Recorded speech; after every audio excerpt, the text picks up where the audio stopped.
Hey, good morning, everybody, and welcome to ShortSalePowerHour.com. Kevin and Fred, Group 4610. Thanks so much for joining us today. We appreciate you being here, and we're going to pick up pretty much right where we left off. Yeah. On Monday, we talked a lot about not being subject to the market, not participating in this reduced inventory syndrome that's going on in the real estate industry around the country, specifically in our market here in Phoenix. And want to talk today just a little bit around shift. And not only the book, but also the ability to make changes and adjust and adapt on a daily basis in your business. Yeah, is that a good way? Is that a good tee? No, I think that's the best way to put it, because there are constant shifts that we have to make, and our market has been through a few different phases in the last couple of years. Yeah. I mean, we saw massive. I remember in 2008 when you and I said we're going to tackle short sales at a high level, and everyone's like, "You're stupid. Get into REO." And it's a different conversation to be had out there. Oh my gosh! Right? Yeah. And we've seen the values just plummet. We've seen them just kind of bounce along. We've seen hardly any sales occur at all. Mm-hmm. Now we're seeing record numbers of sales. Yeah. I mean, 2011, the second highest year ever in the Phoenix area. Yes.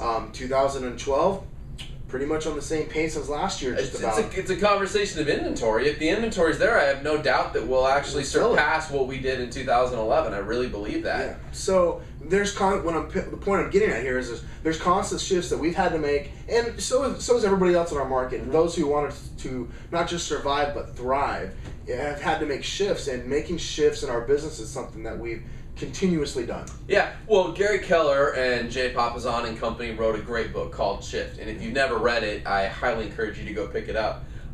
In fact, I'm going to plug back into it at a deeper level this year, because it was very appropriately written for the years 2006, 7, and 8, if you will.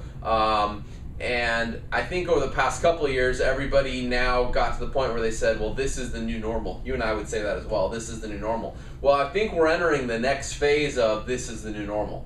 And the next phase is that when you get in a market and you've pretty much bottomed out, then you're going to see a group of investors in the thousands come into your market and buy up as many properties as they can. People that have been sitting on the sidelines with their money for the last 4, 5, and 6 years are now looking up going, that makes sense. I mean, there was an article today that was widely put on Facebook. I know you're watching this a week later, but it was Warren Buffett basically saying, if I could buy hundreds of thousands of single-family homes right now, I would. And so there's big investors at a big level now that are coming out and saying, like, I think we're at or nearing the bottom.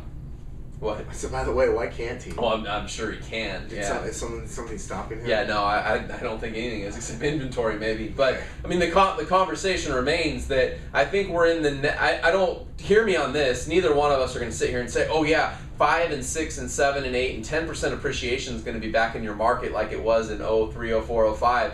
Just wait for it. I don't necessarily think that's the route we're heading. No. But we're definitely in a phase where I don't think there's a lot further to go down. And unless a big amount of inventory hits the market that nobody's really expecting it to, that would be the only thing that would probably cause prices to drop a little bit more. Yeah. Otherwise, we're probably at or near the bottom, or maybe just experienced it a couple of months ago, and maybe we're kind of on the way back up. I say on the way back up, like not wanting to raise my hand too much, because I don't think it's this. I think it's like, it's like a little bit of this. Yeah. I mean, I'll reserve my judgment until after the elections as far as that stuff goes.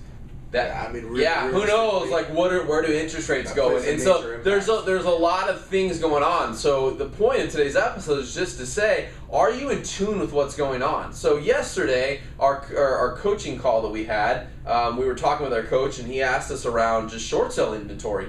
Obviously REO inventory. I say obviously. REO inventory in our market has decreased 70, 80+%. Okay, those stats are really well known. But the question was around, is there still the same amount of short sale inventory on the market there used to be? Well, there's nowhere near the same amount of active short sale inventory. But when we went and pulled the actives and all the pending inventory of short sales yesterday versus a year ago, what we found is that the short sale inventory was actually lower as well. It was lower by about 25%. Just about 25% lower than it was a year ago, which impacts us. That's the majority. We're not exclusively short sale listings. No. But it is the vast majority of what we do. And so there's technically 25% fewer opportunities for us to do business than there were a year ago. Yeah, correct. Yeah, so that definitely requires a shift, right? And we've certainly made some shifts in our marketing efforts, in our Yeah. So what does that mean? Well, to me, it means you probably have to put 25% more effort, whether that's phone calls or leads or whatever, to maintain what's going on in your business or where you've been over the last year or last month or whatever. For us, we're trying to double. So we now, if I'll just give an example, if we were listing 15 properties on average a month or 14 and a half, whatever our average was last year, and we were doing that with 25 or 30 new leads a month, or maybe it was sometimes 35 or 40, well, I got to increase that by 25%. If I was depending upon 30 leads, I now need 37, 38, 39, maybe 40 leads to get the same number of listings, okay? I may have to make 25% more phone calls. Well, in our case, though, we're not trying to maintain, we're trying to double. So I literally have to take our efforts, add 25%, and then double that number.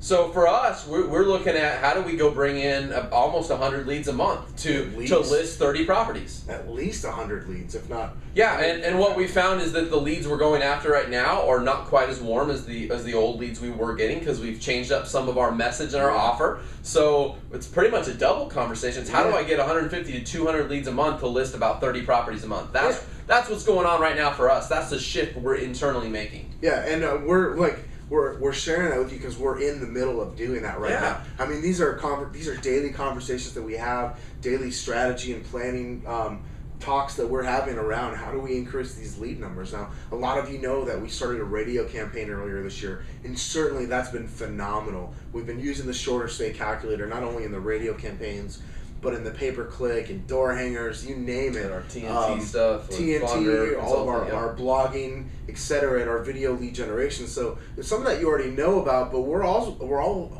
going, hey, what else is there? What are we missing? What else could we be doing here to bring in extra leads? Because we understand the amount of increase that we have to have in our lead generation activity in order to increase the number of leads to be able to convert the number of people that we need to convert to be able to get 30 listings a month. Yeah. So there it is. It's a daily conversation. We're in it too with you guys. So here's my couple challenges for you today, because I like to give you some takeaways. I want you to go and run the same numbers that we ran yesterday in our business in your market. I want you to go, if you're specializing in short sales, doesn't matter what you're specializing in, I want you to go look a year ago and see what kind of inventory was available. Or if you're a buyer specialist, see how many homes were selling a year ago in your market versus are today, and look at the inventory. If you're listing short sales, is there more short sale inventory in your market today than there was a year ago? If you're in, for example, Seattle, Washington, or Portland, Oregon, the answer is probably yes, because they're actually experiencing very different things than Phoenix. But if you're in Phoenix or California or Vegas or Florida or maybe even Maryland or Washington, D.C. area, then I'm probably going to argue that just some of those areas, knowing a few people in those areas, that you're seeing decreased inventory. That's my guess. But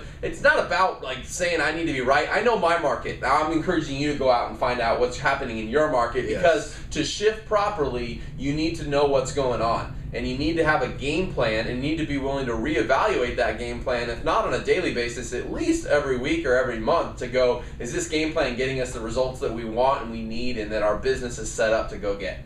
Yeah, it's that simple. So anyway, thanks for joining us today. As a reminder, Short Sale Power Hour, Short Sales Gone Wild classes coming your way in April. Short Sales Gone Wild, buddy.